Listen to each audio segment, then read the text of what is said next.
Pada bulan Februari tahun ini, saya 3 hari berada di negara yang lebih lambat 5 jam dari waktu Indonesia. Perjalanan bisnis, walaupun singkat, membuat pencerahan baru pada diri saya di dalam cara memandang bisnis untuk kaum milenial ini. Hal ini membuat saya komentar dalam hati, kok nggak pinter-pinter ya saya ini jadi orang. Dalam hal bisnis, belajar mulu. Salah satu bisnis yang baru mulai jalan mengharuskan saya berada di Spanyol. Sebagai salah satu pemain terbaik di Eropa, perusahaan mitra saya ini mengundang untuk penandatanganan perjanjiannya langsung di Madrid, markas perusahaan tersebut. Yang saya mau ceritakan bukan usaha saya, tetapi pengalaman bersama mitra saya di saat makan siang di hari terakhir. Kami bertujuh dari 6 negara berbeda asalnya. Saya berdua dari Asia, yang sisanya dari Irlandia, Portugis, 2 dari Spanyol, dan 1 dari Jerman. Dalam diskusi santai tersebut, salah satu dari mereka berkata, "Kamu beruntung ya tinggal di Indonesia, karena kami di Eropa sudah kecil sekali peluang kami untuk bisa menemukan pain point." Sahabat semua pasti tahu mengenai pain point. Saya selalu ulang-ulang dalam video yang lalu,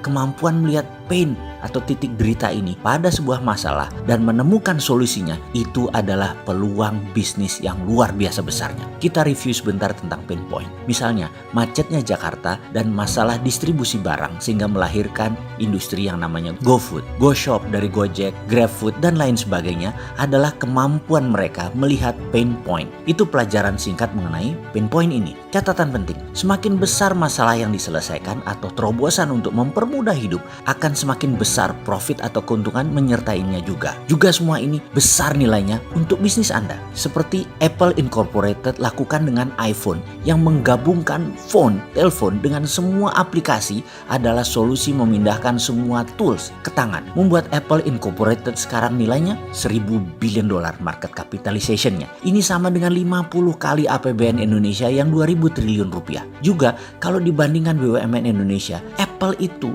nilainya 100 kali lebih besar dari BUMN. Ya sudahlah, itu lesson learn bagi pengelola BUMN yang sering netek, minta nenen ke APBN sampai 150 triliun lagi sekarang. Sekali lagi, jangan mentang-mentang deh Anda ada APBN, Anda menjadi tidak survive begitu sih berbisnisnya. Lu tuh nggak ada apa-apanya, sudah nggak terlalu produktif BUMN-nya, masih netek lagi sama pembayar pajak. Lalu hebatnya di mana? Bener deh, ada lebih dari 500 perusahaan di dunia ini yang asetnya serta kapitalisasinya lebih besar dari seluruh nilai BUMN kalau digabungkan. Dan mereka nggak minta APBN negaranya. Ngaca ya dalam mengelola BUMN, hati-hati ke depannya. Rencana Anda harus bener-bener supaya jangan diledekin kayak gini. Jadi saat ini kita sudah paham kan tentang pain point secara sekilas. Nah, di Eropa kata mereka, kita mau buat apa lagi? Semua sudah ada. Mulai dari yang besar seperti IKEA sampai yang kecil buat jeans dilukis. Semua orang seakan-akan do something dalam tanda petik. Sudah nggak ada pain point lagi yang bisa diselesaikan. Semua pain sudah hilang. Kami terus mencari dan mencari. Terus mencoba semua orang berpindah negara satu negara Eropa lainnya. Dan generasi muda sekarang paling-paling bekerja jadi pegawai saja maksimum bisanya. Bayangkan, sampai nano niche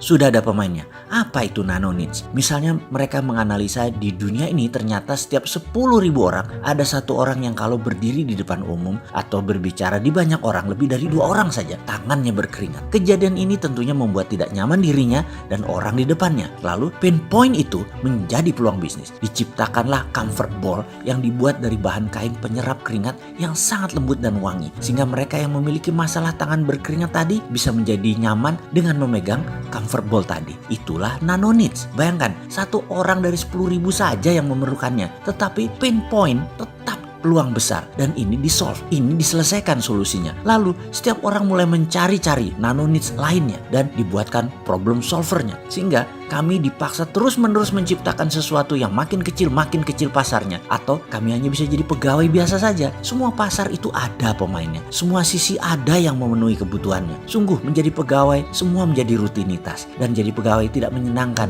dalam jangka panjang. Kami selalu membayangkan Asia seperti Indonesia. Wih, pasti enak banget di Indonesia. Surga, di mana-mana masih banyak peluang, masih major needs bahkan belum ada yang memainkannya. Di mana-mana banyak pain point yang masih bisa bisa menjadi peluang dan masih banyak yang harus diselesaikan. Beruntungnya ya kalian itu hidup di wilayah economic growth. Sumber daya manusianya ada dan muda lagi, rata-rata 27 tahun usia demografiknya. Ada sumber alam yang luar biasa banyaknya. Pasti semua orang bergairah sekali ya di Indonesia itu. Saling isi, saling menutupi semua pain point. Mendengar itu saya tertawa dalam hati. Mana ada yang mikirin pain point di Indonesia? Yang ada hanya mikirin politik. Gak ada terobosan solusi ekonomi bernegara karena mereka terlalu memuja obor dan IMF. Rakyat di mana-mana bicaranya dan komentarnya hanya politik. Nggak ada tuh yang mau bekerja berkreasi menciptakan solusi dari pain point ini, bro. Lu pade aja masuk Indonesia lagi deh, jajah lagi deh tuh Indonesia daripada dijajah Tiongkok. Jorok orangnya, bener ya. Jangan-jangan lebih enak dijajah Eropa. Seenggaknya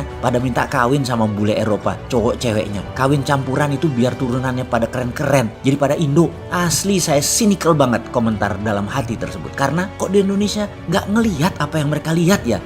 Sebel gua. Apalagi pejabatnya. Semua cipta anak bangsa ini pasti nggak lancar jalannya. Ada izin INA itu yang nggak jelas. Di mana sih berjuangnya kalian untuk rakyat? Kalian di atas tuh rebutan APBN doang bisanya. Jamput tenan kon.